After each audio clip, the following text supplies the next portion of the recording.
Hello everyone. Today we are going to talk about the topic of balance of payment in the subject of business environment and international business. Now, a country has to deal with other countries in respect of the following aspects like visible items, that is any kind of physical goods exported or imported. Then there are some invisible items which includes all the services whose export and import are not visible. For example, any kind of transport services or medical services, etc. Also, a country has to deal with other countries in respect of some capital transfers. Capital transfers are concerned with the capital receipts and capital payments. Now, because of the presence of these visible and invisible items along with some capital transfers, there is a requirement of the concept of balance of payment. Simply stating, balance of payment is an item wise account of all the transactions of a resident of a country with rest of the world. Now, talking about the meaning of balance of payment, it is simply double entry system of record of all the economic transactions between residents of a country and the rest of the world carried out for a specific period of time. This meaning of balance of payment has been derived from a definition given by Kindleberger. The balance of payments of a country is a systematic record of all the economic transactions between the residents of the reporting country. That is, for example, if we are talking in terms of India, then while calculating the accounts of balance of payment, basically India will be your reporting country and the residents of a foreign countries during a given period of time. So this is one of the formal definitions of balance of payment. Now, out of these definitions, we can derive certain features of balance of payment. The first feature of balance of payment is that it is a systematic record of all the economic transactions between one country and rest of the world. Second feature is that balance of payment includes all the transactions, that is, all those which were visible and even all those which were invisible. Invisible, for example, as we mentioned, any kind of transport services or medical services.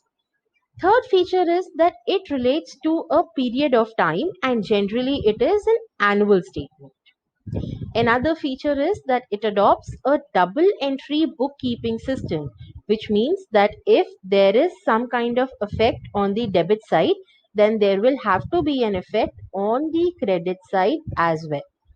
And it has two sides, credit side and debit side.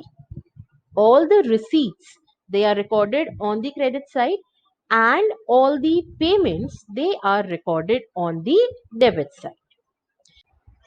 Now, let's look at another definition for balance of payments. Balance of payments can be defined as the statistical record of a country's international transactions over a certain period of time presented in the form of double entry bookkeeping.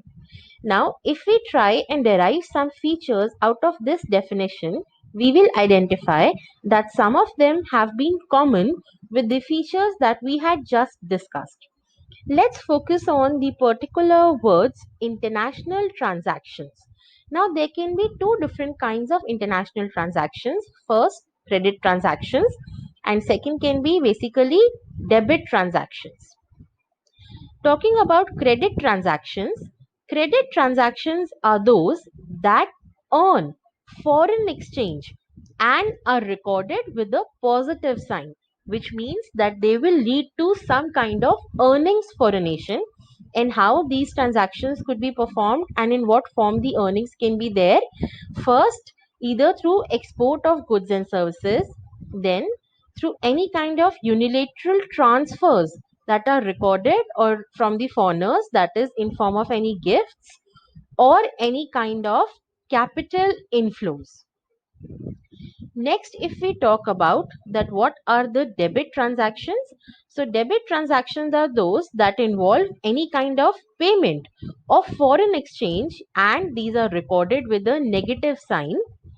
So it includes like import of goods and services, then unilateral transfers made to foreigners, or any kind of capital outflows. Now, for example, Indian resident buys some machinery from Japan or perfumes from France. So it will lead to a debit transaction. Now we have used two different terms as capital inflows in case of credit transactions and capital outflows in case of debit transactions. Let us see that what these are. Talking about capital inflows. Capital inflows are basically how they can arise through increase in foreign assets of a nation. Now, for example, US President invests in Indian stock. It will be a capital inflow to India as it involves receipt of payment from a foreigner. Or the capital inflow could also be there when there is reduction in nation's assets abroad. For example, when an Indian resident sells any kind of foreign stock, it leads to decrease in Indian assets abroad, leading to more capital inflows in the nation.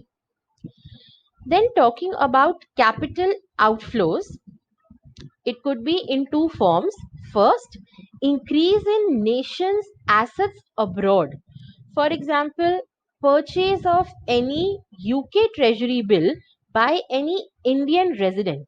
It will lead to increase in the Indian assets abroad, ultimately leading to capital outflow. On the other hand, there can also be reduction in foreign assets of a nation, which will lead to some capital outflows. For example, sale by a US firm of an Indian subsidiary. It reduces foreign assets in India. We will talk about the remaining concepts related to balance of payment in next video. Till then, stay tuned everyone. Thank you.